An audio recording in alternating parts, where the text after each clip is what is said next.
За сайн байцгаана уу. Учир нь За, залгаж сайн байна. Энэ цаг үед мэндийг хүргье гэд. За миний дуу сонсогдож байгаа болов уу? Сонсогдож байгаа гэж бодож байна те. За микийг нээчлээ. За орой минь. Зарагч. орой минь энэ гайхалтай үдшийн мэндийг та бүхэндээ хүргэе.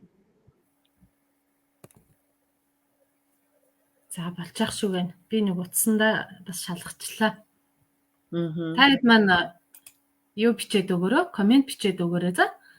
Дуу эднэр нь сул байх юм бол за сонсогдож байна л гэж байна. За баярлалаа. За өнөөдөр бид нар гайхалтай буюу одоо сэдвэрээ тий хүн болгонд одоо асуудалтай байдаг юу гэдгийг тий ялгааг нь мэдэх гээд мэдэж чадахгүй байгаа. Нэг бол байнга эргэлзээтэй байдаг тий эмчнэр нэг юм хэлдэг, өөрснөө бас нэг юм хэлдэг, эмчнээс бас бид нар нэг юм хэлдэг тий аль нь зөв юм бол аль нь буруу юм бол заримдаа бид нар эргэлздэг тохиолдлууд байдаг. За өнөөдрийн сэдв болохоор бид тэдэд та эдэд маань сануулж байгаа тий цусны чулууг хайлуулна гэж байх уу тий одоо ахуулсан дээр үү яах ёстой юм бэ гэд тий энэ асуулт бол явж исэн. Тийм учраас энэ асуултынхаа хариултанд одоо шинжлэх ухааны үндэстэйгээр та бүхэндээ хариуг өгөх зорилготой саран туяа эмчигээ ураад өнөөдөр та бүхэндээ тий шууд лайв подкастаараа өнөөдрийн лайвыг хийх болцсон байгаа. За та бүхэндээ одоо цараа эмчигээ танилцуулъя. Цараа эгч та өөрийгөө тий танилцуулаад өгөөч. За тэгээ.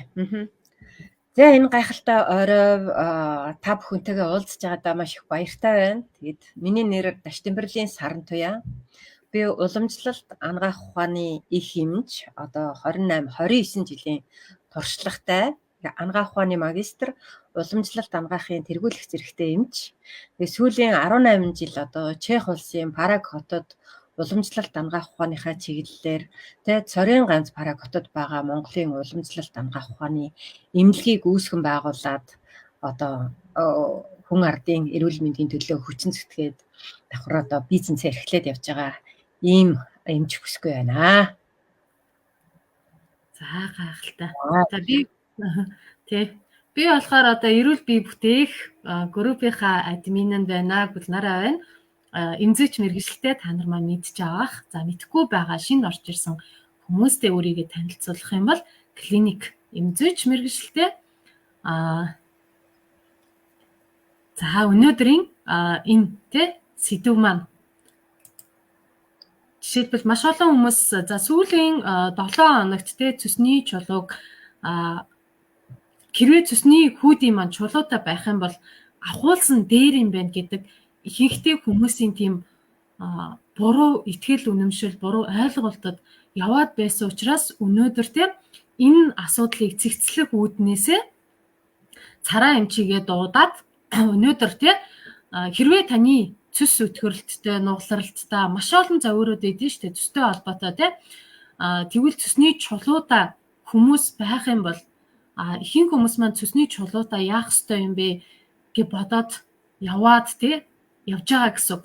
Тэгвэл энэ чулуу маань хайлт юм уу, хайлтгүй юм уу? Ер нь яасан дээр юм бол ахуулсан дээр үү яах ёстой юм бэ гэд те эмчээсээ сараа эмчээсээ хитүүлээ асуугаат тий. За юун төрөнд цусны чулууг одоо ахуулах уу, хайлуулах уу гэхээс өмнө цусны чулуу гэдэг энэ өвчин маань ямар одоо учир шалтгааны улмаас үүдээд байгаа вэ гэдгийг нэг багахан богинохон тайлбарлах нь зүйтэй байх гэж бодож байна.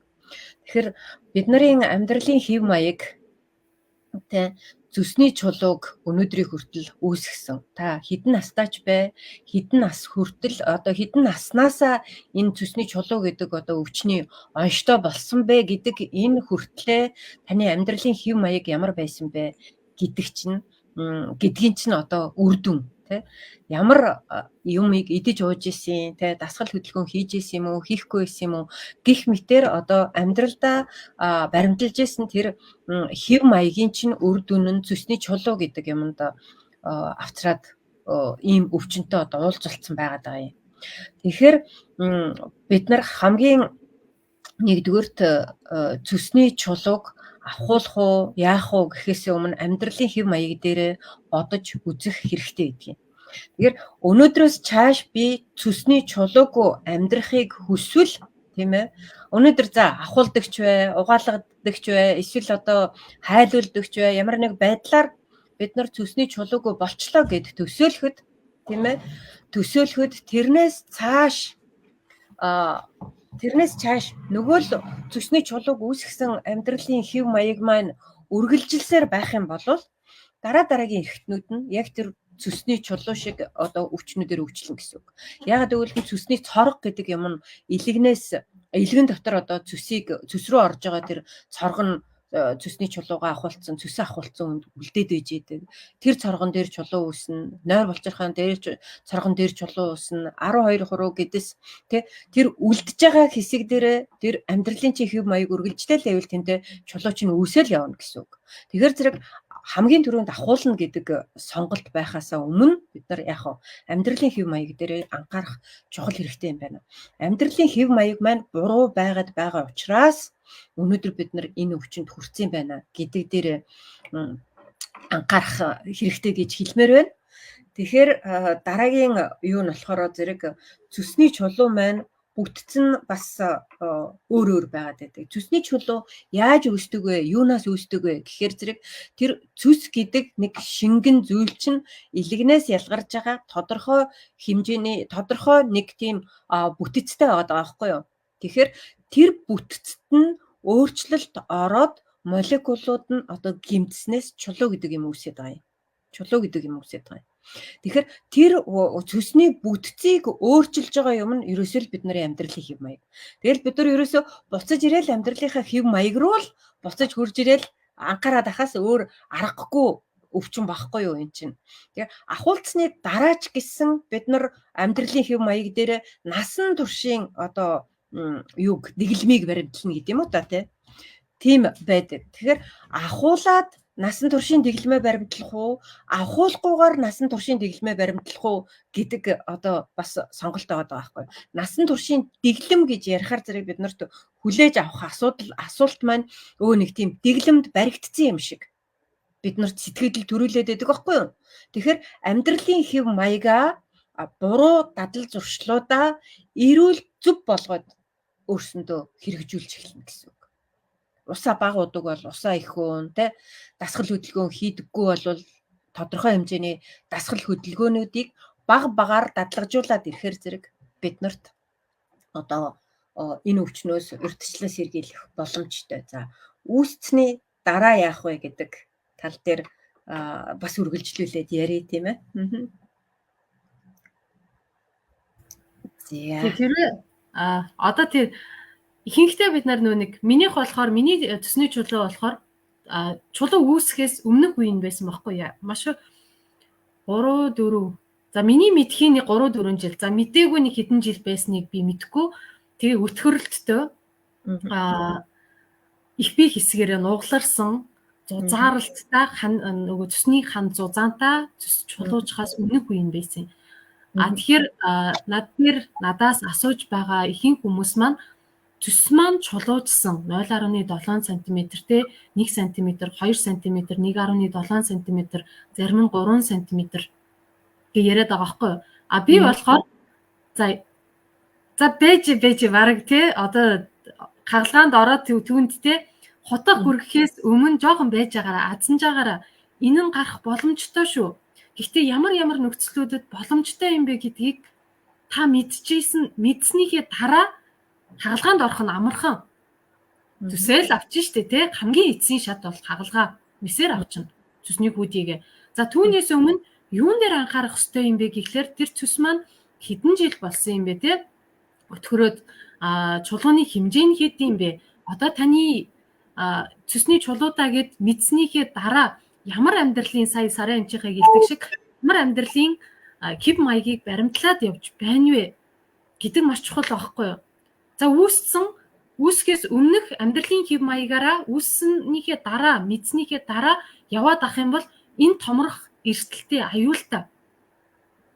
Тэгэхээр томруулахаас өмнө бид нар амьдралын хэв маягаа эхлээд за энэ дээрээ засах хэрэгтэй юм байна гэдгийг мэдэх нь нэгдүгээрт чухал байгаад байна те.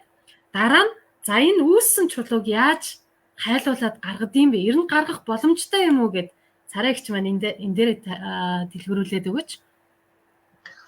За тэгэхээр цүсний чулуу гэдэг өвчин маань эхний ээлжинд цүс өтгөрл гэд түрүү ярьсан шүү дээ. Нугалралтай байгаад тэр цүснийх нь хүүдийг ингээд нугалраад мушгираад одоо яа гэв бид нар нэг шаарыг үлээж байгаад ингээд мушгихаар зэрэг нэг дундаа ичээд хоёр хуваагдчихж байгаа юм шиг болчдөг тэр мэтэр одоо цүсний хүүдийн маань ингээд нугаларцсан эсвэл цоргон дээрээ эсвэл их биеэрээ хаанач байсан нугаларцсан байж болно.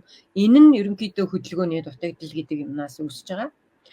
Тэгээд цүс маань өтгөрнө. Ягаад өгөхөр зэрэг нөгөө том 3-аас 5 см-ийн одоо хэмжээтэй нэг юм томхон ууд байгаа байхгүй юу? Тэрэн дотор чинь цүс хийдэг тэр одоо бүтээгдэхүүн шингийн юм чинь илэгнээсээ урсаж орж ирээд цаашаа 12 нуглаа гэдэс рүү нарийн гэдэс рүү дамжаад бид нарын хоол боловсруулах эрхтэнд оролцож идэг бас хамгийн чухал одоо эрхтний нэг байхгүй юу цүс маань өөрөө. Тэгээд хоол боловсруулах эрхтэндээ одоо тос өөхийг юу яах те шимэгдүүлэх процесс хамгийн их үр гүйцэтгэдэг. Тэгэхээр бид нар тос өөхтэй хоол идээд ах юм бол нөгөө хүүдийн дотор байж байгаа цүс чинь ажиллаа хийж амжихгүй тос өөхний чинь үлдэгдэл үлцээр байгаад яах вэ? Нөгөө чулуу гэдэг юм чинь үүсгэх үндэс нь болж ийн гэсэн үг. Дээрэс нь одоо эрцийн гаралтай юмнууд байж болно. Бас дээрэс нь юу байж болно? Фигментийн гэж ярьдаг билирубины одоо цусны юуны бүтцийн гаралтай. Ингэхээр зэрэг энэ бүгдийг ойлгоод ирэхээр эхлээд өтгөрнө. Дараа нь яах вэ? Жижиг элсэнцэртэй байна гэж ярьжсэн цүсний хүүдид чинь элсэнцэр байна гэдэг онштой байсан хүн байна уу? Байвал байсан гэд ингээд бичээд байгаарай. Тэгэхээр бид нар өтгөн байхад нь арга хэмжээ аваагүй. Дээрэс нь элстэй байна гэдэг онош сонссон мөртлөө арга хэмжээ аваагүй. Яг гэвэл арга хэмжээ гэдэг маань нөгөө л амьдралын хэв маяг руу буцах гэдэг байгаа байхгүй юу? Тэгээд яг нөгөө элснүүд чинь хоорондоо одоо наалдаж барьцалтаад улам дээрээс нь дараагийн цүсний юунууд чинь орж ирнэ те. Тэгж өтгөрсөөр байгаад дараа нь 0.5 см одоо 0.3 см байж байгаа л 0.5 0.7 болоод тэгэл томроод явдаг. Тэгэхээр энэ бүгд чинь бие биен дээрээ нэг мөсөн одоо 5 см цүсний чулуу үүсчин гэж байдаггүй байхгүй юу? Эхлээд 0.5 гэдэг чинь 10 жилийн дараа ч юм уу 5 жилийн дараа нилээн одоо юу ятсан хатуурцсан нилээн чулуужсан байжгаад араас нь бүрхэж ирж байгаа дараагийн бүтцүүд нь болохоор зөөлөн нөгөө шинээр наалдаж ирсэн ийм бүтэц бүр нэг шаварлаг болтлоо юу ячаагүй хатуурчаагүй ийм бүтцтэй байдаг байхгүй юу. Тэгэхээр зэрэг биднэрт хамгийн гол гаргалгаа нь юу вэ гэхээр нэгдүгээр цүсний чулуу гэдэг нь 5 см гээд оншилсан гээд үзье л да одоо нэлээд авраг бит шиг юм байх гэдэг шүү дээ тий 5 см чулуу гээд үзэхээр тэрний голч нь болохоор зэрэг яг уу үндсэн тэр хатуу чулуу нь магадгүй 1 см магадгүй 1 см хүрэхгүй ийм байж болох байхгүй юу. Тэгэхээр тэр гадна талын зөөлөн хэсгийг нь одоо уламжлалт дангаах ухааны аргаар те өвс ургамал цайг удаан хугацаанд ууж бэлтгэл хийж явснараа одоо бид нар ус уудгүй бол усаа уугаад нөгөө дахиж наалдах өөр төр чулуу болж томрох тэр процессыг нь яг уу сааруулаад амьдралынхаа хэв маяг дээр өөрчлөлт ороод ирснээр нөгөө чулууны чинь юуг одоо хайлуулах гэдэг юм уу тэр өнгөн хэсгийг нь жижиглэх тэр юутай тэр процессыг нь дэмжиж явж агаад тэгээд одоо цүсний хүүдийг цэвэрлэх буюу одоо цөсөөж угаах гэдэг тэр процессор чулууг угааж цэвэрлэж болно. Европ ангаах ухаанд ихэнхдээ зүгээр л чулуутай бол ахуул гэдэг юг өгөөд идэг, одоо зөвлөгөөг өгөөд идэг. Тэгээд ахуулснараа ямар одоо муу үр дагавартай вэ гэдг нь бас дараагийн удаа бас яригадаад явна. Тэгэхээр сая хариулт болж чадав хинэ гүлээрээ. Ер нь бол хүмүүс маань бичиж гин нугалралтай, чулуутай, цөсөө угаагаад цагаан нунтаг юмнууд гарсан, чулуутай нэг том гэсэн байна тий. Тэгэхээр хүмүүс маань ихтэй чулуутай, одоо 9 сар чулуутай байгаад идэг. Миний хэлэх зөвлөгөө болохоор чулуутай гэд яарч сандрах тий хурдан эмчтэр очоод ер нь бол нөгөө маш их сандардсан байлээ. Чулуутай гэд яахаа мэдэхгүй паникнд ордог. Өрөөсөө тийх шаардлага байхгүй. Чулуутай байх юм бол одоо юун дээр анхаарах вэ гэдэг асуултыг өөртөө тавих хамгийн нэгдүгээрт байж ах ёстой зүйл байхгүй юу? Тэрнээс биш яарч сандарлаа гэд энэ чулуу нь алга болохгүй нэгдүгээрт үүссэн байна. Хоёрдоорт болохоор бид нар чулуутай байх тусмаа өөрсдийнхөө саяны амьдралын хэв маяг дээрээ анхаарна гэсэн үг. Таны амаар юу орж байгаа юм бэ? Юу идэж ууж байгаа юм бэ? Харин юг идэж уухгүй байгаа юм бэ? Шаардлагатай зүйлүүдийг хэрэгжилж чадж гин үү? Шаардлагагүй зүйлүүдийг илүү хэрэглээд гин үү? Гэдэг дээрээ нэгдүгээр анхаарах нь чухал. Учир нь одоо энэ чи бичээстэй шүү дээ 1.5 та 1.2 та ойр дөвдөд байгаа яах вэ гэд тэ. Дээр 1.2 см чулуутай өвдөж байгаа гэд. Тэгэхээр өвдөж байгаа. Ер нь бол 2 см 3 см болтлоо өвдөхгүй байх тохиолдлууд байдаг. Энэ нь өвдөхгүй байх замыг нь одоо 1.2 маань жижигхэн чулуу байхгүй яг үнэндээ. Тэгэхээр өвдөж байгаа нь таны амьдралын хэв маягт тань буруу гэсэн. Буруу яваад байна. Та буруу зүйлүүдийг идээд хэрэглээд байгаа учраас чулуу тань хөдлөөд юу гэдгийг өвдөл зөөрийг үүсгээд байна. Тийм үү? 1.2 та 3 см болтлоо бүр томрох хүртлийн над чинь өвдөх боломжгүй байх боломжууд байгаа гэсэн үг. Тэгэхээр энийг томруулахаас өмнө бид нарын хэлж байгаа зүйл маань хаалгаа хийгээд ахуулахаас өмнө эхний ээлжиндээ цөсөө угааж, сэвэрлээд хоол эмчилгээгээрээ тий өрөвслийн бууруулаад саяны цөсний ханын зузааныг тий зузаан байгаа маань өрөвсөл ихтэй байгаа ханана. Тэгэхээр энэ өрөвслүүдийг бууруулсныхаа дараа энэ чулуунуудыг хайлуулад гаргах боломжтой байдаг. Тэгэхээр энэ аргуудыг авахгүйгээр шууд эмчинтэй наадах чинь томорсныхаа дараа харлагаар авчнаа гэдэг үгэнд нь итгээд бид нар өөрсдийнхөө эрүүл мэндийг хэн нэгний үгээр те ах эгч аав ээж нар бүгдээрээ л тэгж хэлдэг байсан шүү дээ үг нь. Үгээр өөрсдийнхөө амьдралыг золиослох хэрэг байхгүй. Энэ нь битээр хэлж байгаа болохоос биш шинжлэх ухааны үндэстэйгээр батлагдсан зүйл агаад байна те. Тэрнээс биш одоо хүний эрүүл мэнд чинь одоо тийм эрсдэлд оруулах зүйл өрдөөсөө биш. Учир нь энэ нь гарах боломжтой юу, боломжгүй юу гэдэг нь бүгд танаас шалтгаална гэсэн үг.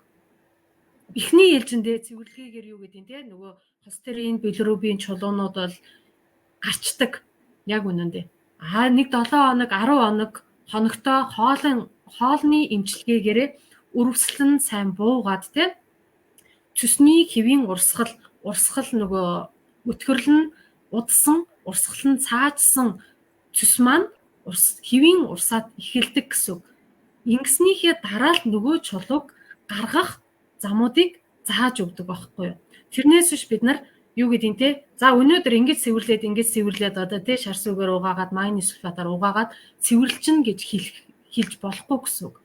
Энэ нь эрсдэлтэй. Учир нь цөс байна, цөсний сувгууд байна, илэг байна, нойр булчирхай нөгөө нарийн гэдсэндээ холбогдсон сувгууд бүгдээрээ өрөвсөлтэй байдаг. Тэр ч бүхэл илэг цөс нарийн гэдэс нойр булчирхааны сувг судлууд бүгдээрээ чулуу дүүрсэн байдаг.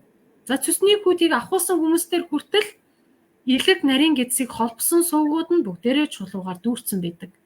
За эднэрийг бүгдийг гаргах боломжтой. Тэгэхээр яаралгүйгээр сандрахгүйгээр та өөрийнхөө те эрүүл мэндийг гартаа аваад өөрөө хариуцаад нэгсэндээ энэ чулууг те зөв дэс дараалтаар гаргана. Би идэвхтэй тууштай зүтгэлтэйгээр явна гэдэг шийдвэр л чухал. Таны итгэл үнэмшил чухал гэсэн үг. За шаардлагатай хүнс эм зөвлөөрөө гэж байна тий. Энэ юм маань тэгэхээр эмчилгээ нь маш амархан бохгүй юу? За үүнийг хэлэхэд за ингээд гэх юм бол өнөөдөр сарын эмчивтээр дуусахгүй. Яг үнэндээ нэг хичээл нь 1 цаг 2 цаг хүртэл явдаг байхгүй. Эхний ээлжиндээ сандрахгүйгээр сэтгэл санаагаа бэлдээд тайван байгаад энэ чулууг гаргах боломжтой юм байна гэдэг мэдээллийг авах нь чухал эхлээд тий. Дараа нь эмчилгээнүүд нь болохоор хоолны эмчилгээгээр дараа нь цэвэрлэгээр засагдана гэсэн үг. Дараа нь энэ хэмжээ хэр өрөвсөлттэй байгаа юм бэ? Танд ямар хэр хэмжээний цовир байгаагаас шалтгаалаад эмийн эмчилгээтэй давхар явагддаг. Тэгжээж л нөгөө цэсний чулуунууд хайлах боломжтой. Тэрнээс биш за энэ эмийг тэгээд уугаад болчихно гэвэл эн чинь болохгүй байхгүй юу? Тэгээд уугаад гаргадаг бол хүн болгон гаргачих байсан шүү дээ. Тэ? Яг үнэн тий. Тэгэхээр зэрэг цэсний чулуу явах гэдэг энэ өвчин маань өөрөө бараг шинж тэмдэггүй явагддаг. Үнэхээр шинжилгээл хийхгүй болвол эсвэл зарим үедээ болохоор зэрэг өөр эрхтний хагалгаа хийгээд явж явах үедээ онцлогддог.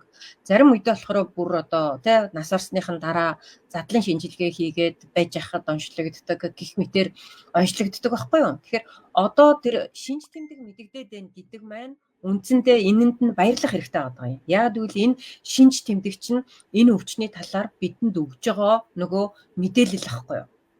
Тэ? Мэдээлэл.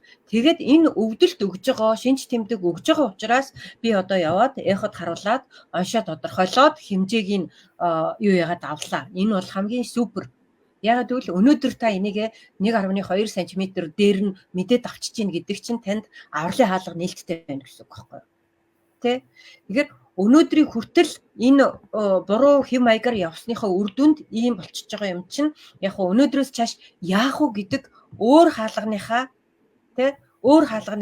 бариулаас татаад онгойлгох шийдвэр таны гарт байж гин гэсэн үг байхгүй юу? Түүнээс ш энэ өвдөлт өгж байгаа эсвэл онцлогдож байгаа энэ хэлбэр маань болохоор зэрэг би айд сандраал зүгээр нэг хутганы ирэн дээр өөрийгөө амнасаа эрүүл мэндийн аваачаад тавиад гэдэг дохио биш байхгүй юу? Гэдэг дохио биш. Тэгэхээр зэрэг ухамсартайгаар тэгж тийм тохиоллоор ажиллаад явж байгаа хэлбэр нь болохоор зэрэг мунхаглал. Ерөөсөө л мэдхгүй хүмүүс чинь л айд сандраал мэдхгүй юмнаас айд сандраал ингээл байж идэг штэ. Тэгэхээр тухтаа суугаад бодоод би тэдээс тэдэн нас хүртлээ эсвэл төдийгөөс өдийг хүртлээ би юуг идчихсэн, юуг ууж исэн, ямар хөдөлгөөн хийж исэн. Тэгээд нөгөө цэс ихтэй хүн гээл тэгэхээр зэрэг нөгөө уур шар бөөнл ингээл нэг юутай байж идэг ходоод гидсний чинь үйл ажиллагаа үндсэндээ бүр стрессээс болоод юу ийцэн нөгөө нарийн гиз мэт юмнууд нь агчцсан ийм байж ивэл энэ бүх амьдралын хэв маяг дээрээ өөрчлөлт хийгээд ирэхээр яг нөгөө цэсний чинь цороо нөгөө л ходоодны чинь агчцсан байж байгаа хэсэг энтер чинь яг тайвшраад зөв урсгал зөв дадал руугаа чи сэтгэл зүгээрээ амьдралын хэв маягаараа ороод ирэхээр нөгөө эд эрхтнүүд чинь хэвийн хэв маяг руугаа ороод ирдэг. Тэгэхээр яг бусад цаанаас шинээр гарч ирж байгаа зүс чинь хэв маягаараа зүсний хүүдийн бусад орон зайд нь чулуугүй байгаа орон зайд нь байрлаж агаад буцаад яг нөгөө нарийн гидс рүүгээ дамжаад өөрийнхөө үүргийг гүйцэтгээд ингэж явдаг. Энэ нь бас тодорхой цаг хугацаа, тодорхой хоолны бүтэц дээрэс нь тасралтгүй дадал маань дадал гэдэг маань бид нар ерөөсөө нэг удаа хоолны дэглэм барьчингуудаа зүс чинь юу ясангүй нэг удаа цөсөө угаачингуудаа энэ чулуу чинь гарахгүй байж штэ чи гарна гэж хэлээ үсттэй ч гэдэг юм уу ийм биш. Энд чинь бол ерөөсөө мунхаглал. Тэгэхээр бид нар тайвширч сууж агаад ухааралтайгаар төвчээртэйгээр дадал зуршлыг үүсгээд сахилга баттай тууштай байдлаараа энэ өвчнийг яланд хийх боломжтой гэсэн. Тэгээд цаашид яланд хийснийхаа дараагаар өвдөхгүйгээр амьдралын зөв хэв маяг эрүүл бусад эд эрхтнүүдээ хутганы ирэн дээр аваачид тавьчаад зүсээ ахуулсан би юу ч хамаагүй идэж болно, арх ууж болно, тос өөх идэж болно гэдэг яриатай хүмүүс бас байдаг штэ бараг цөсөө ахуулцснаас хойш би арх айгүй сайн даадаг болцсон штэ гэж ярьж явах хүнийг хүртэл би сонсч ирсэн. Тэгэхээр зэрэг энэ нь өөрөө мунхаглал байгаа юм шүү гэдгийг бас дахин хэлье тийм ээ. Тэгэхээр одоо бол өнөөдрийн лайва сонсоод байж байгаа чинь бол бидний яг ухаарах, зөв болгох тэр хаалганыхаа бариулаас авах тэр зэг байгаад байгаа.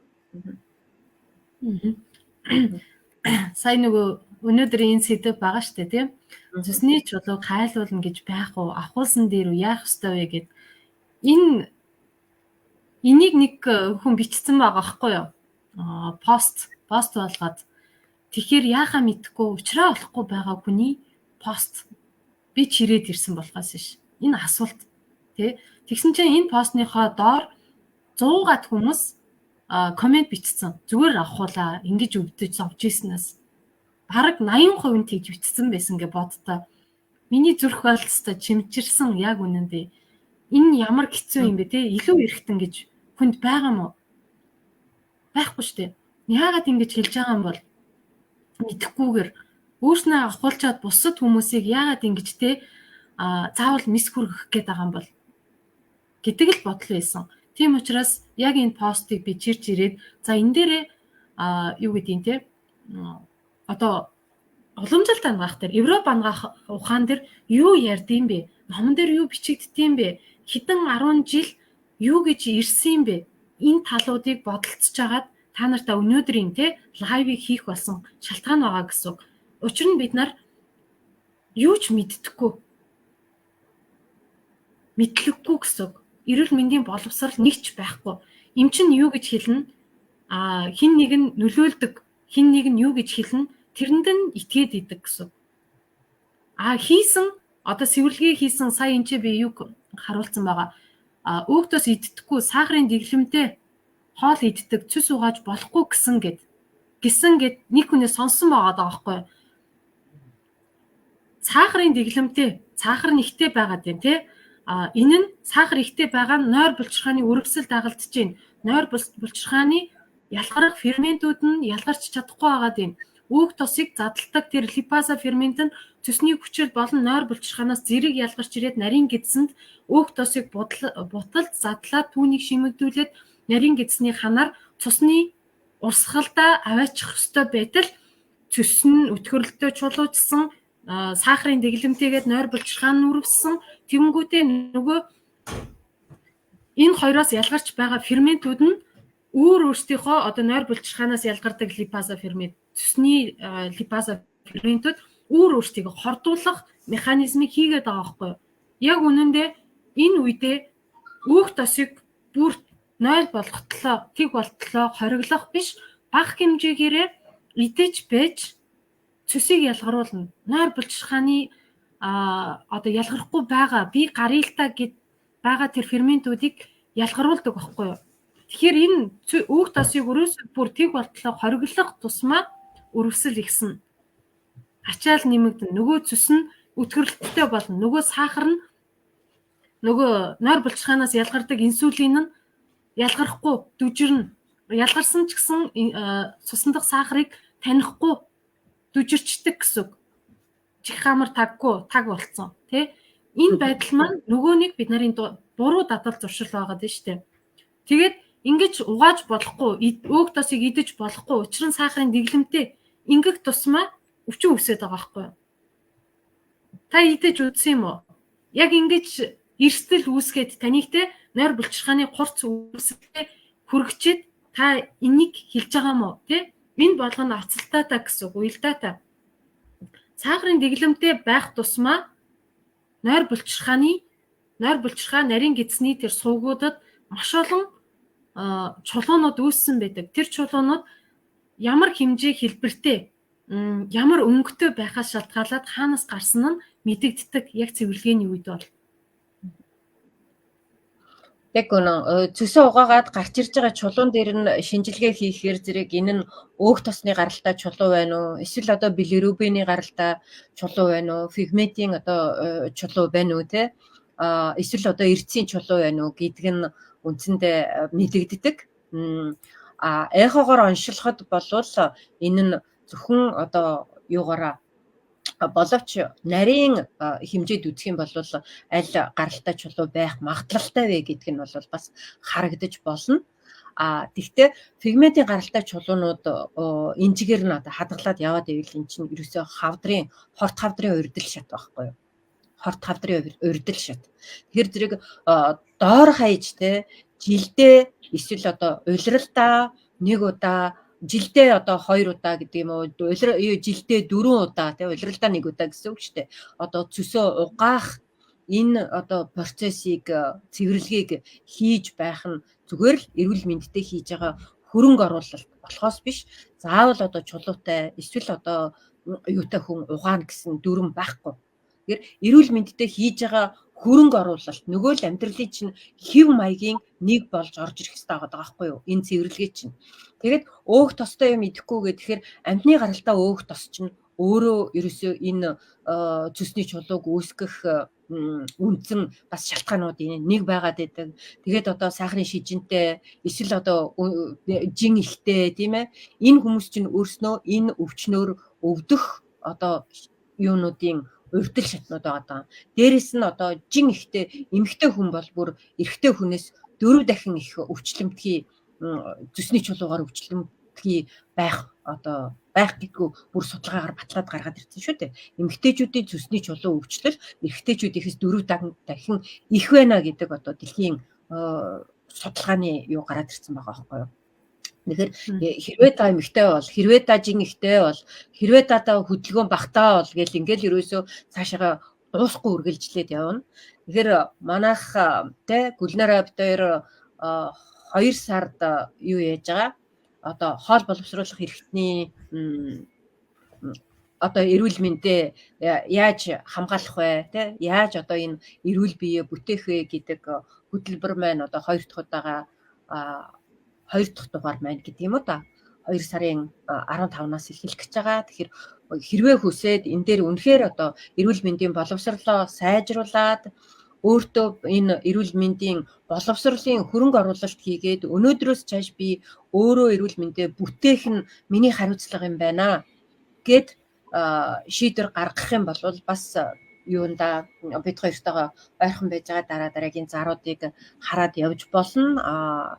Үгүй бол энэ пэйж дээрээ те групп дээрээ ойрхон байгаад мэдээлэл жижигээр нэмээд явж болно. Хамгийн гол нь та хөрөнгө оруулалтанда эн чинь эрүүл мэндэд хийж байгаа боловсролын хөрөнгө оруулалт байгаа байхгүй юу. Тэгэхээр зэрэг өөрөө мэддэг хүн хин нэгэн хүний өөрөө одоо боловсроод мэдсэн хүн хин нэгэн хүний амаар очиж тэгдэг гисэн, ингэдэг гисэн, тэгж болохгүй гисэн гэдэг үгнүүдийн болж яахаа мэдэхгүй дунд нь шаналж байдаггүй л ахгүй юу те.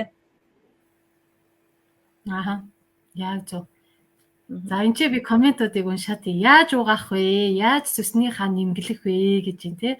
Нөгөө цэсний гүдийтэй нөгөө цэсөө угаасан манаа дээр нөгөө өмнөх онд маш олон хүмүүс 7 хоног дотор цэсөө угааж гаргасан хүмүүс байдаг байхгүй. Тэгсэн чинь цэсний чулуутаа угааж болтгүй гэж тийм итгэл үнэмшилтэй явж байгаад угаасан чинь яг нөгөө нэг цэсний хан зузаарсан үедээ цэсний дотор талд ингэж уут ерөнхийдөө нэг төрлийн уут үсчдэг байхгүй. Тэр ууттай чулуун тэр чигээрээ гарчдаг. Сонирхолтой байгааз. Тэгэнгүүтээ тэр уут нь ингэж урагдсан барыг ингэж хүүдий шиг уут гараад ирдэг. Хэд хэдэн хүмүүс тэр яг тэгж гарч исэн. Тэгэхээр цэс өтгөрлөлтөд удаан явах тусмаа энэ дотор уут үсчдэг. Тэр уутаараа гарах боломжтой байдаг шүү. За хаана очиж үзүүлэх вэ гэж байна. Энэ нь 100% одоо онлайнаар болдог байгаа. Манайх одоо Монголд эмнэлэг байхгүй. Чехэд бол сарай эмчийнхаа эмнэлэг нь бол байгаа. За ийм байгаад байна. Зөвхөн онлайнаар энэ хаалттай групп дээрээ ихэнх мэдээллүүдээ бол бид нар өгдөг байгаа шүү. За хамгийн дээд хэмжээ хиттэй байвал угааж болдог вэ гэж байна. Цэсний чулуу хиттэй байсан ч угааж болдог. Ер нь бол угааж болно гэхлээр гинт өрөөсөө за маргааш угаачи гэж угаадаггүй байхгүй юу? Хэдэн сантиметр чулуутай байсан ч гэсэн тэр угаах заавар нь заавал нөгөө нэг үрвсэл байгаа бол угаасаа цэсний чулуу чулуутаа өтгөрлөлттэй байгаа хүмүүс төр илэг, ходоод, нойр булчирхай бүгд үрвсэлтэй байдаг. Энэ үрвслийг намдаахаас нааш тэр агшсан булчингуудыг сулруулахаас нааш угаана гэдэг ойлголт байдаггүй. За тэрнээс биш ямар ч хэмжээтэй чулуутай байсан угааж болдог.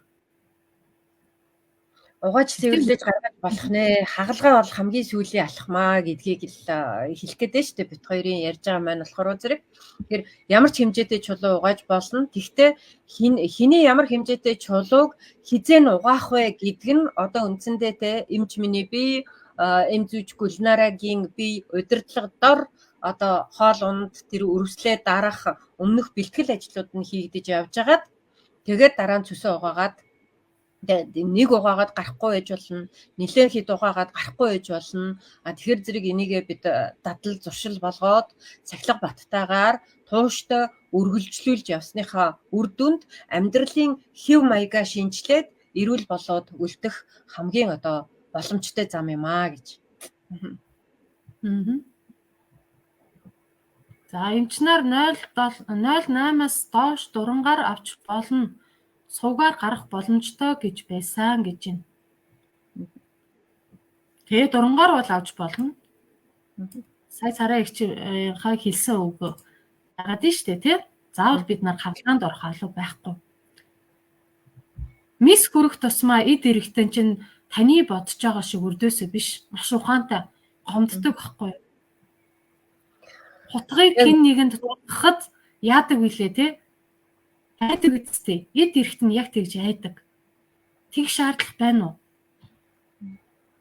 Тийм Монголд болохоор цөсний чулуу авах гэж цөсийг нь цуг авчдсан байлээ шүү дээ тэгж. Энэ дээр одоо миний төрсөн охины бодит жишээ байж байгаа. Одоо 2018, 19 онд 18 оны төгсгөлөөс эхлээд цөс нь өвдөөд одоо Чехид байж байгаа та шүү дээ. Тэгэхэд 18 оны төгсгөлөөс эхлээд цөс нь өвдөж явахад Чехийн эмч нар ерөөсөө тий хоолны дэглэмээ байр эмээ гэж эмийг бичиж өгөөд ингээд яваад ирсэн. Манай хүүхэд бол ер нь нэг жоохон дураараа тэгээд яг хуу хашрын иддэг юу нь болохоор зэрэг манай энд нэг зүтгээ идэх. Тэр зүтгий нь амар амттай. Тэгээд чи цүс өвдөж яах гэчгээд наа зүтгийгээ идэж болохгүй гэхээр зэрэг би өөртөө юу дуртайгаа идэж байгаа л хүсээд байгаа юм чинь идмээр байгаа юм чинь гэд үгэнд орохгүй нөгөө зүцгийгөө идэж байгаа л дахиад нөгөөхөө хөдлөгчдөг тий. Тэгээд 19 оны 6 сард Монгол явсан. Үндсэндээ бараг 4 улирал 3 юу илээ жилийн 3 улирал энд өвдөөд өөрөө нөгөөх одоо хоолны дэглэм энтрээ миний үгэнд орж хийхгүй байсаран байгаад нэг жоохон намжаад тэгээд Монгол явсан. Монголд очиод яа гэв дахиад нөгөө хурцхан одоо хоньны мах житсэн юм уу яасан хурцхан хоол идэнгүүт нөгөө цөснийхэн чулуу дахиж хөдлөөд өвдөөд тэгэнгүүт тэмлэгт үзүүлэнгүүт нь ерөөсөө наадахыг авахгүй болохгүй нэ гэд дурангаар авцсан. Тэгээд дурангаар нөгөө чулууг ин аваад нөгөө чинь нэг хагалгаа хийлэгцэн амар надаар өрөвдүүлэх гээд те би өстө нэрээ зүсний чулууны хагалгаанд ороод гээд ингэж байгаа байхгүй юу. Би өрөвдөөгүй. Яагаад би өөрийгөө хорлоод явж байгаа тэр сэтгэлийг өрөвдөх ёстой юм. Хэдийгээр миний төрсөн охинч гэсэн те өрөвдмөр байсан ч гэсэн би өрөвдөөгүй. Яагаад гэвэл 20 гарцсан хүн гэдэг чинь өөрийнхөө эрүүл мэндэд хариуцлагатай байх ёстой. Аль нь зөв мэдээлэл вэ, аль нь буруу мэдээлэл вэ гэдгийг шүүж тунгаагаад авах ухаарлтай, ухамсартай байх ёстой байхгүй юу. Тэгэхээр нэлэггүйдээ тийм одоо эрүүл мэндийн боловсралгүй, мунхаглалтай байха болцгоё л гэдэг бас уриалгыг нэмээд хэлмээр байна те. Тэгэхээр миний төрсөн охиныхоо цөсийг би аварч чадаагүй гэж боддоо. Тэгэхээр энэ бүгд бидний толгой дотор байдаг. Яг тэгвэл төрсөн охиноо би цөсийг нь аваад хаалгаанд оруулахгүй байж чадах байсан уу? Уул нь бол чадах байсан. Гэхдээ 20 гарцсан хүний толгой өөрөө шийдэхгүй бол бид тэрнийг чадахгүй байгаа байхгүй юу? Тэгэхээр та нар өөрснөө эрүүл болъё гэдэг шийдвэрээ гаргаад тууштай байж чадахгүй болвол бит хоёр энд бас мянга өглөөд нэмэргүй гэсэн үг. Тэгэхээр та бүхэн одоо ухаарлалтайгаар, ухамсартайгаар эрүүл мэндтэй хариуцлагыг үүрээд те эн чинь үр хүүхдүүдийнхээ өмнө ч гэсэн хүлээж байгаа бид нарын хариуцлага байгаа байхгүй юу. Бид нар өвдөөд, зовоод ингэж байж хахаар зэрэг ганц бид нар өвддөггүй, ганц бид нарын эрэгтэн өвддөггүй. Тэр айл өрөх тэр аяараа өвчтөө гэр бүл болчдөг. нөгөө өвчтөө хүн лүүг анхаарах хэрэгтэй юм шиг сэтгэл зүйтэй болчдөг. Тэгээд ирэхээр зэрэг хүүхдүүд хүртэл одоо нөгөө ямар өвчин нь мэдэгдэхгүй те ээж өвчтэй гэдэг л юм байхаас биш яг ямар өвчтэй юм. Ээж өөрийнхөө хариуцлагагүйгаас болоод өвдсөн юм уу? Яасан юу гэж мэдэхгүй байгаа байхгүй юу? Тэгэл тэр гэр аяараа хүүхдүүдийнхээ сэтгэл зүг өвчтэй хүн гэдэг нэг тийм өрөвдөлтөй сэтгэл зүгээр бид нар өөрчилчдэг. Гэр бүл хань ижлээ хүртэлтэй яа өөх гээд цаашаа бай гэл ингээл ажлал явж байгаа маань яг хуу тэр гэр бүлийг л бид нар өвдөлчж байгаа гэсэн үг байхгүй юу. Тэгэхээр гэр бүлийнхээ өмнө хайртай бүхнийхээ өмнө хариуцлага өрөх цаг иржээ ухаантай байцгаая л гэдэг уриалгыг хүргэе те. За. Яаж уугач чулууга хайлуулах вэ? Хамрагдъя гэсэн байна те. Гөрөөтэй ойрхон байгаараа бид нар дараагийн сургалтынхаа товыг зарлах байгаа. Бас өнгөө сургалтуудыг хийн, танилцуулгуудыг хийнэ л гэсэн. Өмнөх оны сургалтанд хамрагдаж амжаагүй, одоо л хамрагдаж сэвэрлээд авъя тийм ээ. Одоо хавар болж штэ тийм. За, сүлд жирэмслэхэд өгтлөө хордлогоонд орж хамаагүй юм өвдсөн цөсний чулуунаас болдог гэж ярьж байсан тийм ээ гэж энэ тийм ээ яг зөв шүү. Тэгээ жирэмслэхээс өмнө цөс илэг хотод одоо нүд хамарчих юу байна те бүх зүйл дээр анхаарах хэрэгтэй байдیں۔ Тэгээл нөгөө жирэмслснийхээ дараа энэ зүйл маань маш хэцүү. Яг сая хэлсэн шүү дээ те Сараа эмч маань эмэгтэйчүүд ялангуяа цөсний те өтгөрөлт өртдийм энэ нь яг энэ жирэмсний үед байхгүй юу? Өөрөө өтгөн цөстэй байж байгаа л дээшээгээ уурган ингэ шахаад те түрээд гарахаараа бүр нөгөө нэг одоо хөдөлгөөнүүд нь алдагдаад гөрвөлцөхгүй цөс нь бүр өтгөрөөд байгаа байхгүй чулуун бүр хатгаад юу гэдгийг те бүх болохгүй одоо зовиорууд нь яг энэ жирэмсний үедээ илэрдэгэ гэсэн. Тиймээс жирэмслэхээр төлөвлөж байгаа бол хамгийн эхлээд энэ цөс илэг нойр булчирхай энэ асуудлуудыг шийдэж ижил жирэмслэсэн нь хамаагүй дээр таны эрүүл мэнд болон танаа хүүхдийн эрүүл мэндэд ирээдүйд тий. Тэгэхээр энэ яг зөв биш үү? За дараагийн сургалт маань ер нь бол сургалт маань 28 хоног эрчимтэй явагддаг 3 сарын сургалт байгаа. Тэгэхээр яг нөгөө хавартаа золгоод 2 сарын 15-наас 18-наас одоо сагаан сарын дараанаас яг эхлэх төлөвлөгөөтэй байгаа. Энэ үедээ та нар маань ч гэсэн яг тий бүх юм нь бэлэн дээр нь юу гэдэг сэтгэл зүйн бэлтгэлээ аль хэдийн хангацсан байдаг гэсэн. Тийм учраас та нарыг маань одоо яарч сандралгүйгээр маш олон хүмүүс над руу хувь мессеж бичижсэн. Одоо цөсний чулуутай болсон юм намайг харгалгаанд ор гэсэн сая эхэндээ бичижсэн шүү дээ. 1.2 см чулуутай өвдөлттэй байна гэд. Тэгээд тэр хүмүүс маань ятгахтаа өдөртөө өөрийнхөө тий идэж ууж байгаа зүйл дээрээ анхаарад тий хөдөлгөөн хийдэггүй бол хөдөлгөөнөө хийгээд өдөрт 30-40 минут йогийн дасгалууд, хөнгөн дасгалуудыг хийгээд дээр нь усны хэмжээгээ бага зэрэг нэмэгдүүлээд усаа уухтаа хүртэл одоо тий 50-аас 55 градусын халуун бүлээн усыг уух тусмаа таны эд тис шингээж авахд дүхэмтэй ус واخгүй юу. Энэ усыг өдөртөө 7-8 аягийг уугаад ирэхээрээ энэ нөгөө цус бүх зүйл маань сая Сараа эмч маань яриад өнгөрсөн шүү дээ. Тэр билирубин гэдэг байгаа маань үгсэн улаан эсүүд байхгүй юу? Цус маань бохирдоод ирэхээрээ үгсэн улаан эсүүд цөсөндөө бас очдог гэсэн. Тэгэхээр цус маань түүнийг цэвэрлээд цаашаага нарийн гэдсээр гаргадаг. Хэрвээ гаргаж чадахгүй үедээ нөгөө билирубины чулуу хаанаас үүсдэг юм бэ гэвэл саяны цусны бохирдлоос үүсдэг гэсэн. Тэгэхээр цусаа бид нар цэвэрлээд хөлсөө гаргаад өтгөн шингэний хэвийн хэмжээтэй гаргах тусмаа ятгахтаа хэд хоногтой бид нар бие маань арай хөнгөн явж идэг. Тэгэхээр би ус сууж чаддаггүй маа дотор муухааргаад идэг, бөөлж сүрээд идэг гэж ярьдаг. Энэ нь бид нарын нөгөө нэг буруу итгэл үнэмшил байдаг.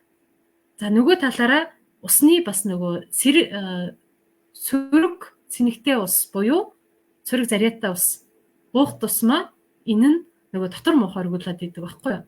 Тэгэхээр усаа бас ширгээгээд усан ч болно шүү дээ гэдүүтэй тий. За ийм зөвлөгөөнүүдийг өгчээ. Тий, усаа зөөллөөд тий буцалгаад ширгээгээд өөртөө бэлдээд тэгээд дээрэс нь бид нэр ярьдаг шүү дээ нөгөө энерги шингээгээд зөв энерги шингээгээд зөв үг шингээгээд тэгээд хүртэх юм бол бид нэр өөртөө тэрийгээр дамжуулаад бас энергийн эмчилгээ явагдаж байгаа гэсэн үг. Бид нарын хамгийн одоо нүдэнд баригддаггүй гарт баригддаггүй нүдэнд харагддаггүй хэсэг болохоор зэрэг толгой дотор явагдчихэдэг. Бид нарын толгой бид нар эрүүл байх уу эсвэл өвчтөө байх уу гэдгийг юу яачдаг шийдэж идэг. Тэгэхээр бид нарын толгойд мэдлэг байх юм бол яг уу эрүүл байх зам руугаа явна. Нөгөө дээрэс нь ус уухаар эхэндээ дотор мохоо оргино. Яг гэхээр зэрэг тэр чинь удаан жилээр ус баг уусаар байгаад нөгөө ходоод гэдэг чинь агччихсан, хатчихсан тийм байгаа байхгүй юу. Тэгээд эхлээд ус уу гэсэн гэл хүндрэл хэдэн литрээр нь хүндрөөд эхлүүл тэр чинь юу яан те эргээд цочрно, бөөлжин. Тийм учраас баг багаар дадал үүсгэж. Жишээлбэл дасгал хийхийгээ ч гэсэн баг багаар дадал үүсгэж. Усаа уухыгаа ч гэсэн баг багаар дадал үүсгэж. Гів гинт бүх юм хороод ингээд эхлэхэр зэрэг тэнд яг уу шок гэдэг юмд орно. Эхэндээ бид нарын бие организм чинь нэг юмд дасцсан байж байгаа л гів гинт нөгөөхийн таслан зогсоогоол ингээд ирэнгүүт чинь яалч явахгүй шоконд ордог байхгүй юу тэр эд эсүүд. Тэгэхээр зэрэг тэр эд эсүүдээ шоконд оруулахгүйгээр өнөөдөр чи өдөртөө нэг 2.5 литр усыг зүгээр л уучдаг болъё гэх юм болвол яг уу өнөөдөр чи 1 литр ус зарим нь уудаггүй шүү дээ. Ганцхан стакан ус уусаа өглөөл нэг юм уугаал гарсан гэл явж байгаа хүмүүс бараг ихэнх нь байдаг заяа. Тэгэхээр тэр стакан 1 стакан усаа 2 стакан болгох замаар 3 стакан болгох замаар баг багаар дасгаад ирэхээр зэрэг бие организм чинь яг уу нөгөө хэрэгтэй зөв юм руугаа илүү хурдан дасаж ирдэг байхгүй юу. Тэгэхгүй бол ерөөсөө гів гинт нэг удаа бүл хийтлэн цутгаж хаячаал тэгэл бөөлжингүүт нь би өстө ус ухаар зэрэг бөөлж идэгдгийг ёстой барахгүй юм байлээ гэж цухтаачдаг. Энэ болохоор дандаа бид нарыг толгой дотор байж идэг гэсэн үг. Тэгэхээр эрүүл байх сонголтыг хийж байгаа бол нь эрүүл замаар л тэнд хүрнэ. Өвчтөө байх сонголт бол тэртээ тэргүй бид нар хийчихсэн, зарим нь бол өвдчихсэн, зарим нь бол өвдцөөд бүр тэрнийхээ төлөөсийг төлөөд явж байгаа ийм зам дээр байж байгаа шүү дээ. Тэгэхээр нэгэн юмны одоо юунаас нэгэн өвчнөө эмчлэх гээд зөв зам дээрээ явж байхад нэг өвчнөөрөө дамжуулаад нэлээд хідэн өвчнөө эмчлээд нэлээд хідэн эргэтнээ авраад гараад ирэх ийм боломжтой одоо юу байгаа шүү те зөвлөгөө хөтөлбөр гэдэг юм уу та манай хийж байгаа ажил маань юм байгаа. Дасгал хөдөлгөөнийг ч гэсэн за 108 мөргий гээл тэгэнтэй өөстөө нэрээ юуган байх вэ алаад өгье гээл 108 мөргөхгүй л ингэсэн чинь байхгүй 7 8 ёо би дийлэхгүй байна өглөө гээл ингээл дуусчихдаг те тэгэнгүүтээ үгүй чи хэдийг чадж гин өнөөдөр чи 7-ыг чадж байгаа бол маргааш чи 7-гоо хий дараа нь 7-гоо хий сарын турш 7-гоо хий за юу гэж байгаа сарын дараанаас 8 юм уу 9 болоо 10 болоо дахиад сар 10-ыгаа хий тэ энэ мэтэр явж байгаад чи сарч хүрэхгүй дээ чи 108 мөргөөд явна анханасаа битгий тэр нөгөө эд эсээ сэтгэл зүгээ гинтэл нөгөө нэг алаад өгдөг хүн болж шоконд оруулаад уцаа зугатаагаад би өстө дийлэхгүй юм байлээ амьсгаатад өгөх гэжилээ аастан хөдлөөд гэл ингээ явна. Одоо тэгээд тэр сахарын өвчин аастан хөдлөөд амьсгаатад чадахгүй байна зүрх дэлсээд энэ бүгд чинь ерөөсөө бид нарын дараагийн нөгөө хүндрэлүүд нөгөө л амь настаа чинь аюултай одоо юу бид нар цүс өгдөөл ингээл ирэхээр зэрэг элэг асуудалтай болно. Элэг асуудалтай болоод ирэхээр зэрэг яг уу цусны систем тэр аяараа асуудалтай болно. Цус чинь өөрөө одоо бүтнээрээ зөв гарч ирж чадахгүй байна гэсэн үг. Элэг чинь цусныг үйлдвэрлэдэг шүү дээ. Тэгээд ирэхээр зэрэг яг уу нөгөө судасны ханан дээр сууж байгаа хортой бүтээгдэхүүн элэг чинь өөрөө цэвэрлэгээний эрхтэн бид нарын одоо цэвэрлэгээний фабрик шүү дээ. Тэр чин доголдоод ирэхээр зэрэг цусны систем тэр аяараа доголдно. Цусны систем тэр аяараа доголдоод ирэхээр бид нарын цусаар хангагдаж байгаа эд эрхтэн бүр тэр нутгийн элийн хумс ганц ширхэг эс хүртэл одоо юунд зовлон төртөөд ихтэй байгаа. Тэгэл одоо нөгөө тархины судасны нарийсал юуны судасны хатуурал ингээл явж байгаа. Гэв гинт одоо унтаац ирсэнгүү гин гэж байгаа энэ залуугаараа унтаац ирсэнгүү байна гэж байгаа энэ асуудлууд чинь хүртэл бид нарыг одоо л яг энэ ярьж байгаа энэ сэдвүүдээс эхлэх юм байгаа шүү. Яг тийм шүү. За 2008 оноос чулуутайгаа мэдсэн хагалгаанд орох гэж олон жил явж байна да гэж юм те. Одоо ингэж нөгөө нэг бас хагалгаанд орохгүйгээд гүрээгээд явна гэсэн үг бас биш байгаа байхгүй юу? Үүнийг бид нар гаргах боломжтой гэдгийг хэлсэн те. Гаргах боломжтой дээр нь амьдралын хэв маягаа өөрчилж байж л гарна уу гэхээс дараа нь цэсний чулууга гаргачлаа гэж бодоход өмнөх цэсний чулуу үүссэн хэв маягаараа явахгүй юм бол дахиад цэсний чулуу үүсэх магадлал өндөр. За өмнөх хугацаанаасаа маш хурдан үүсдэг дараагийн чулуу. Тэр нь аюултай.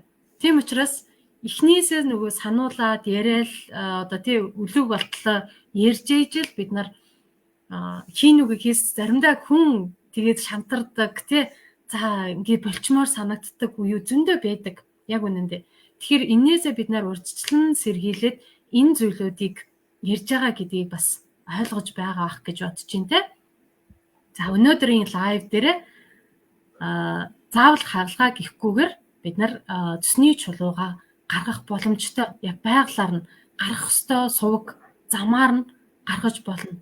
Дараа нь үүнийг хэвийн амьдралын одоо зөв амьдралын гормороо цаашдаа ч гэсэн эрүүл чирэг биеийг бүтээх боломжтой гэдэг одоо гол мессежийг өгөх зорилготой байсан юм аа. За өнөөдрийн лайвыг ингээд те энэ хүргээд өндөрлөе гэж бодож байна. Та нар маань өөр асуух зүйлүүд байна уу? Цэс 2 нугалралтаа өтгөн гэсэн эргэж хэвэндээ ордгоо ямар хоолны дэглэм барих уу их өвддгөө гэж байна. Тий.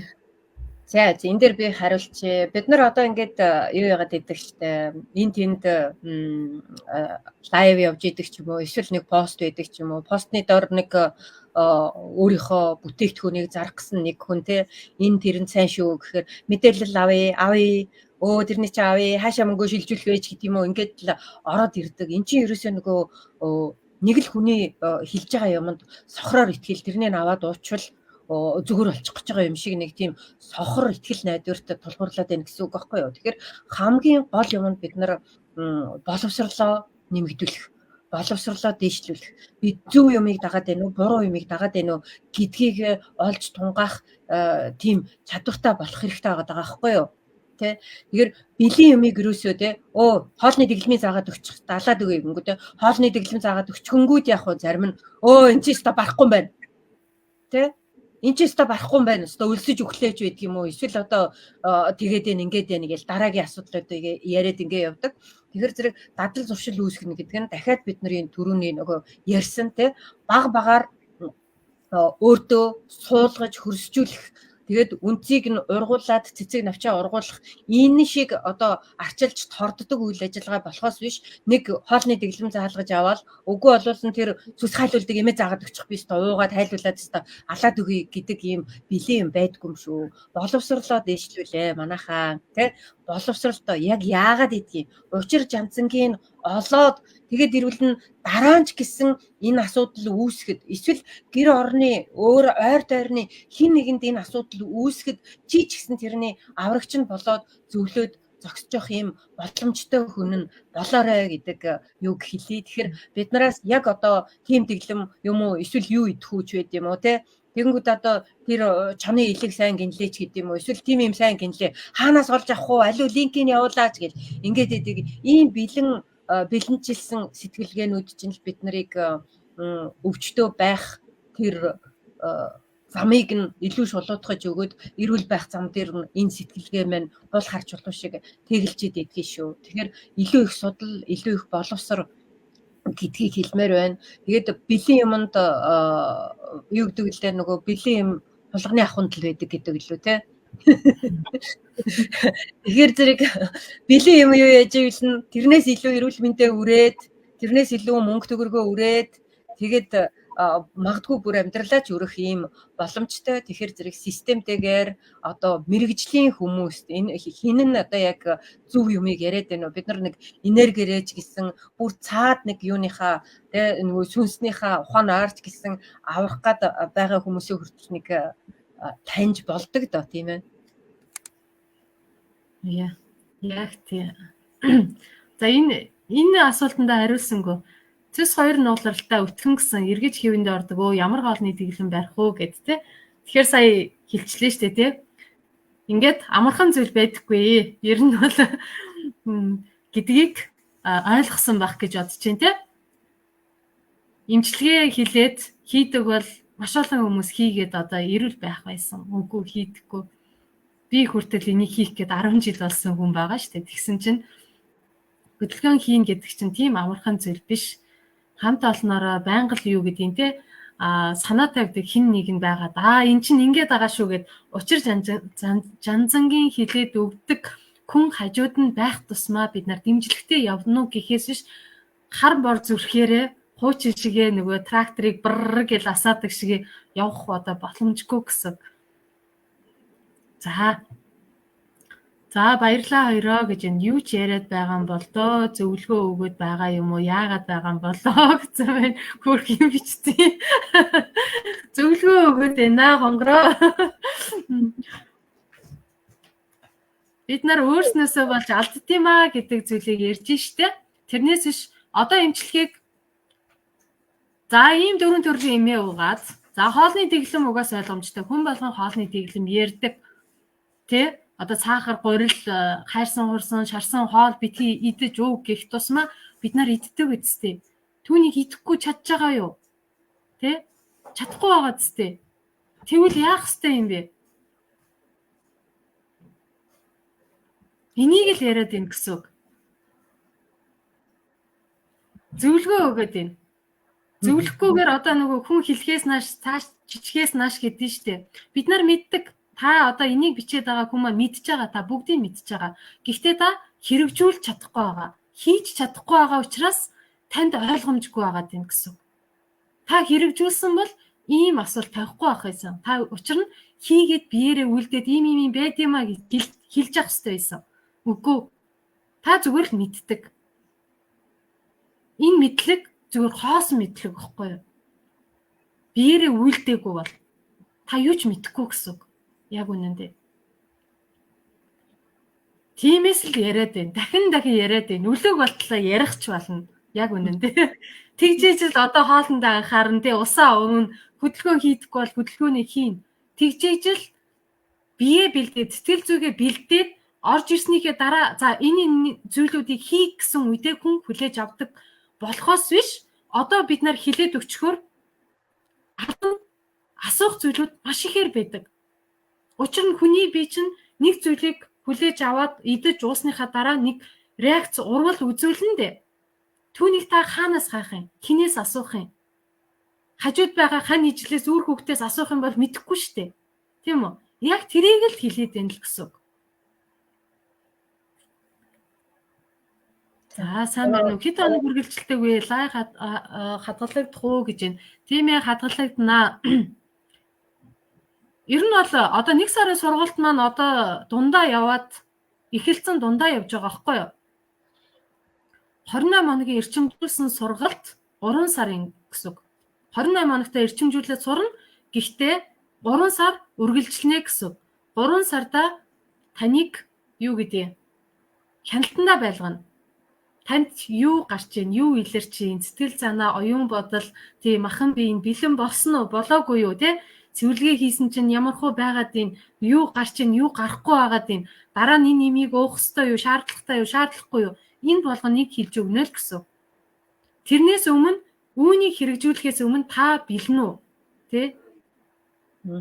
Таны итгэл үнэмшил хэр хаана явж байна? Таны анхаарал чинь хаана яваад байна? Яваад байна вэ гэдгийг л асуугаад байна гэсэн. Өөр газарт яваад байгаа те өөр юм асуугаад яваад байгаа хүмүүст бид нар одоо те талах асуусан хүнд ус уу гэж зааж болтгүй байхгүй юу? Яг үнэ. Яг энэ хөтөлбөрийн маань байж байгаа юу ч гэсэн те 28 хоног эрчимтэй одоо сургалт өгж байгаа. Тэгэхээр зэрэг бүтэн 90 хоногийн турш буюу 3 сарын турш бид нар та нарт эрчимтэй мэдлэг өгчих юм бол энэ нь та нарт хэтрээд ихтэйд явчихна. Яг гэвэл мэдлэг тэртээ тэргүй энэ одоо эрүүл мэндийн 28 хоногийн мэдлэгээс гадна бид нарт сошиалоор орж ирж байгаа янз бүрийн мэдээллүүд биднэрт зүгээр хагаж цацсан байдаг учраас 28 хоногоос илүүгээр нэг төрлийн мэдээллийг шингээж авах нь одоо хүний тархины өөрийнх нь ажиллагаа тийм байдаг аахгүй юу.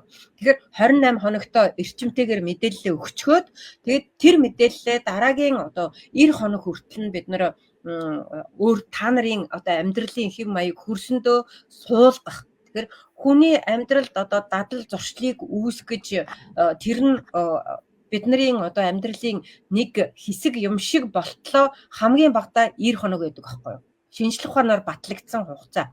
Хамгийн багадаа 90 хоног. Тэ нэг 7 хоногийн дараа 7 хоногийн турш сонссон юм а бид нар 14 хоноод мартаж болно.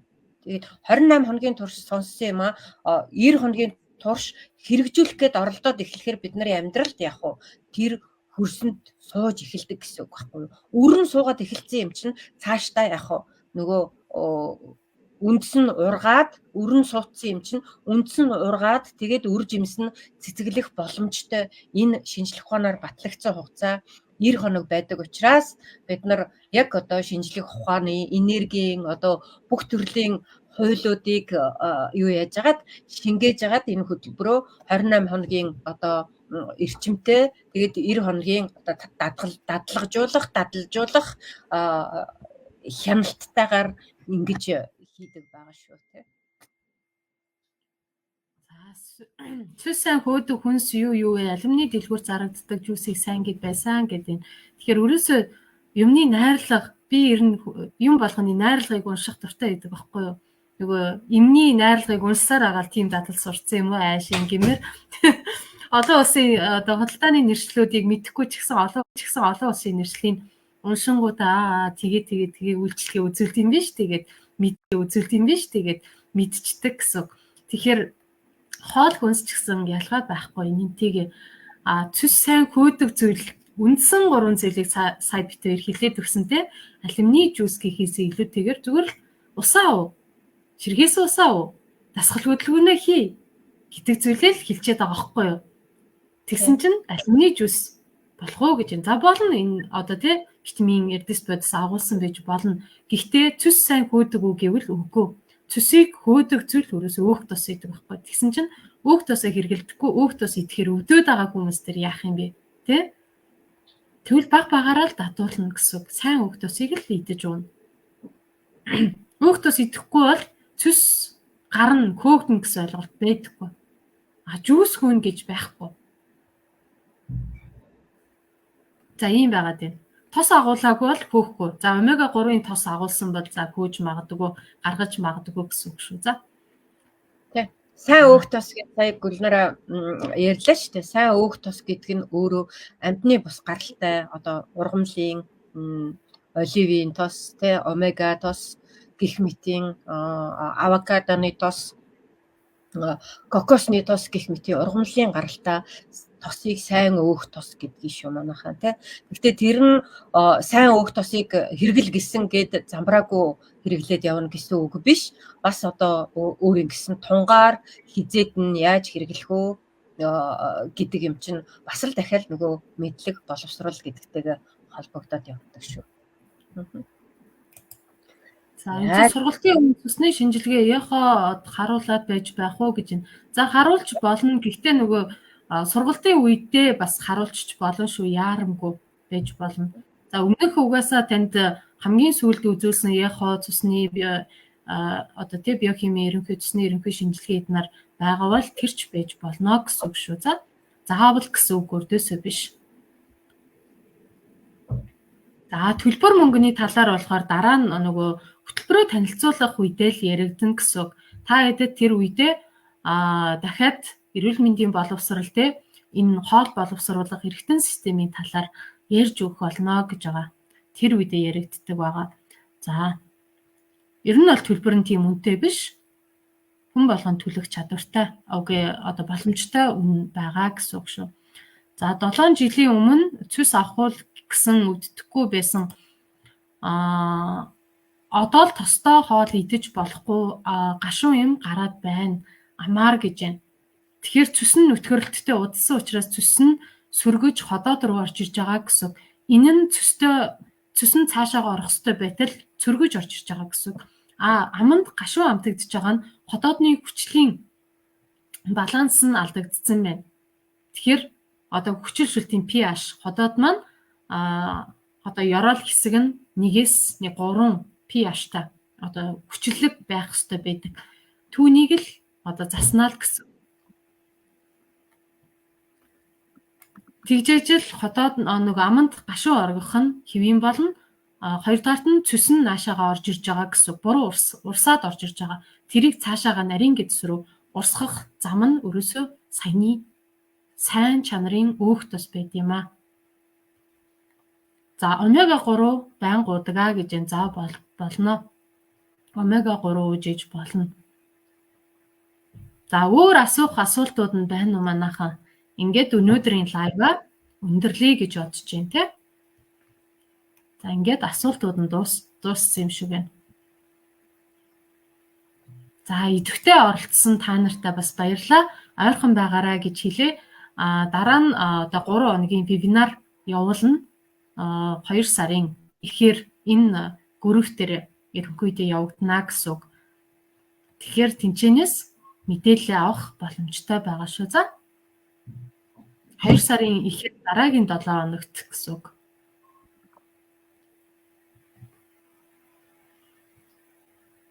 За амжилт хүсье. Ингээд өнөөдрийн лайв өндөрлөе те.